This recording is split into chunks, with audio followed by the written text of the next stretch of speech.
Hello friends, আজকে তোমাদের সাথে আমি শেয়ার করব আমার মায়ের হাতের বানানো আমের ল্যাংচা বা চমচম। তো চলো এই ভিডিওটা শুরু করা যাক তাড়াতাড়ি। তো এখানে প্রথম থেকে একটা আমের পাল্পকে মা বের করে নিয়েছিল, সেটাকে ভালো করে জাল করে নিচ্ছে একটু গ্যাসে। কোনো চিনি দেয়নি, কিচ্ছু দেয়নি, প্লেন আমের পাল্পটাকে একটু জাল করে নিয়েছে। এবার একটা থালায় একটা কাচের বাটির সমপরিমাণ একটু ময়দা দেওয়া হলো, আর দেওয়া হচ্ছে এর মধ্যে একটুখানি লবণ। এরপর 2 চামচ পরিমাণ গুঁড়ো দুধ এর মধ্যে দিয়ে দেওয়া হলো, আর 1 চামচ পরিমাণ চিনি দিয়ে এখন এর মধ্যে সামান্য একটুখানি মিশিয়ে নেওয়ার পরে এর মধ্যে একটুখানি বেকিং সোডাও দিয়ে দিল। তারপরে এখন এর মধ্যে যে আমের পাল্পটা তৈরি করে রেখেছিল মা, অর্থাৎ জাল দিয়ে যেটা বানিয়ে রেখেছিল, সেইটা দিয়ে একটুখানি মেখে নেওয়ার পরে এর মধ্যে 1 চামচ ঘি দিয়ে দেবে। তোমরা চাইলে ঘিটা আগেও দিতে পারো, কোনো সমস্যা নেই।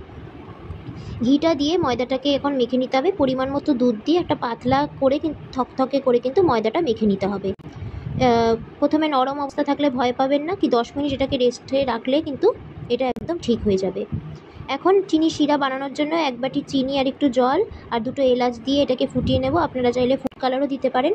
এখন 10 মিনিট রাখার পরে ডোটা অনেকটাই শক্ত হয়ে গেছে। এখন হাতে ঘি নিয়ে এখান থেকে কিন্তু লম্বা লম্বা করে ল্যাংচার মতো মা বানিয়ে নিচ্ছে, দেখতেই পাচ্ছ।